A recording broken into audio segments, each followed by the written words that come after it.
नमस्कार, मनोभाव चैनल में आपका स्वागत है। भगवान कृष्ण का एक नाम ही मनुष्य को उतने पापों से मुक्त कर देता है जितना कि एक पापी व्यक्ति जीवन में कर भी नहीं सकता, क्योंकि कलयुग केवल नाम आधारा, सुमिर सुमिर नर उतरे ही पारा।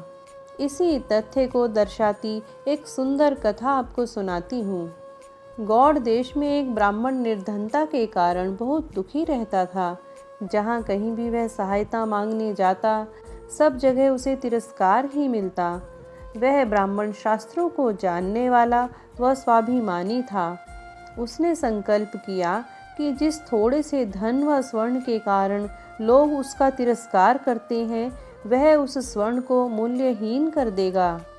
वह अपने तप से पारस प्राप्त करेगा और सोने की ढेरियां लगा देगा। लेकिन उसने सोचा कि पारस मिलेगा कहाँ? ढूंढने से तो वह मिलने से रहा। कौन देगा उसे पारस?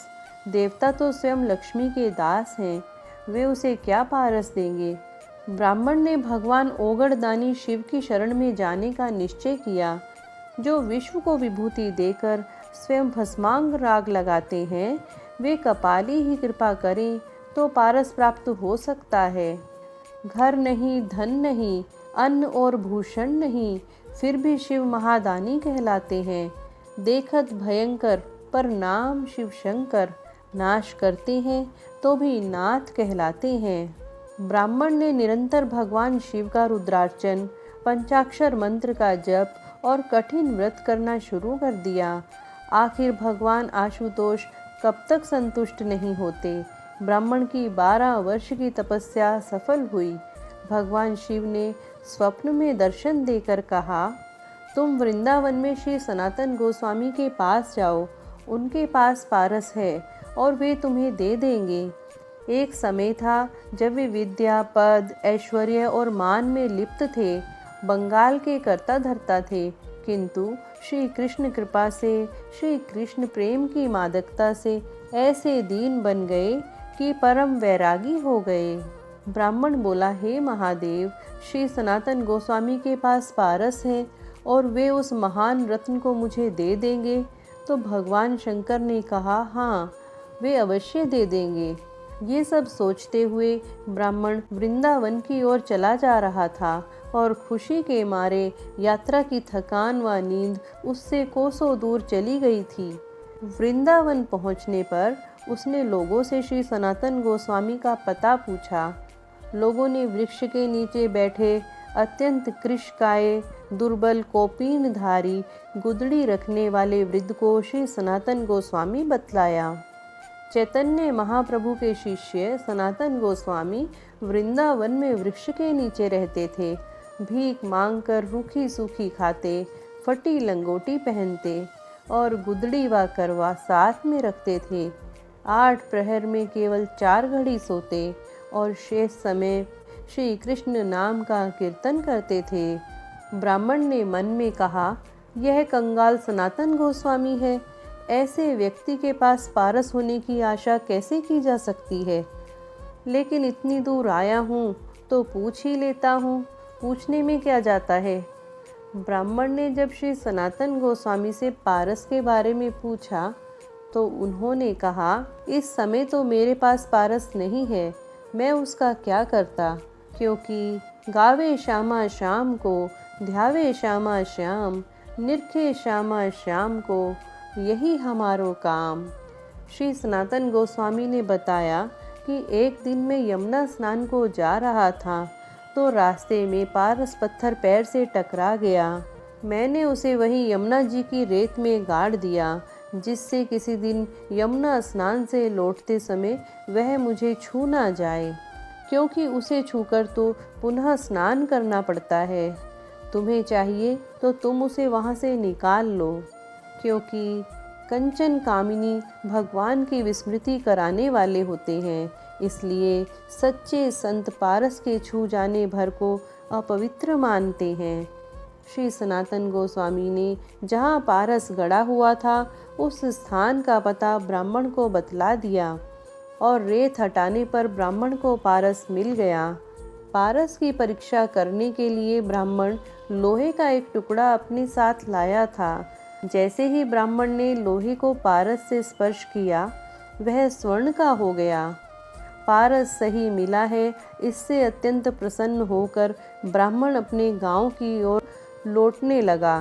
तभी ब्राह्मण के मन में एक प्रश्न क्रोधा। उस संत के पास तो यह पारस था, फिर भी उसने इसे अपने पास नहीं रखा, बल्कि यह कहा, अगर यह छू भी जाए तो उन्हें स्नान करना पड़ता है। अवश्य ही उनके पास पारस से भी अधिक मूल्यवान कोई वस्तु है। ऐसा विचार कर ब्राह्मण लौटकर श्री सनातन गोस्वामी के पास आया और बोला, अवश्य ही आपके पास पारस से भी अधिक मूल्यवान वस्तु है, जिसके कारण आपने उसे त्याग दिया। ब्राह्मण को देखकर हंसते हुए श्री सनातन गोस्वामी ने कहा, पारस से बढ़कर मेरे पास श्री कृष्ण नाम रूपी कल्प वृक्ष है, क्योंकि कल्प वृक्ष सम है सदा, करुणामय हरि नाम, चाह किए देता मुक्ति, प्रेम किए ब्रजधाम। श्री सनातन गोस्वामी ने कहा, पारस से तो केवल सोना ही मिलता है, किंतु श्री कृष्ण नाम सब कुछ देने वाला कल्प वृक्ष है, उससे आप जो चाहोगे वह प्राप्त होगा। ऐसा कोई कार्य नहीं जो भगवान के नाम के आश्रय लेने पर ना हो। मुक्ति चाहोगे मुक्ति मिलेगी, परमानंद चाहोगे परमानंद मिलेगा, ब्रजरस चाहोगे ब्रजरस मिलेगा। श्री कृष्ण का एक नाम सब पापों का नाश करता है, भक्ति का उदय करता है, भवसागर से पार करता है और अंत में श्री कृष्ण की प्राप्ति करा देता है। एक कृष्ण नाम से इतना धन मिलता है, क्योंकि कृष्ण नाम ही स्वयं कृष्ण है। भजो सहित निष्ठा अविराम, सदा नाम के सहित विराजित रहते हैं हरि स्वयं ललाम। यह सुनकर ब्राह्मण ने सनातन गोस्वामी जी से विनती की, मुझे आप वही कृष्ण नाम रूपी पारस प्रदान करने की कृपा करें। श्री सनातन गोस्वामी ने कहा, उसकी प्राप्ति से पहले आपको इस पारस को यमुना में फेंकना होगा। ब्राह्मण ने यह गया पारस कहते हुए पूरी शक्ति से पारस को यमुना में दूर फेंक दिया।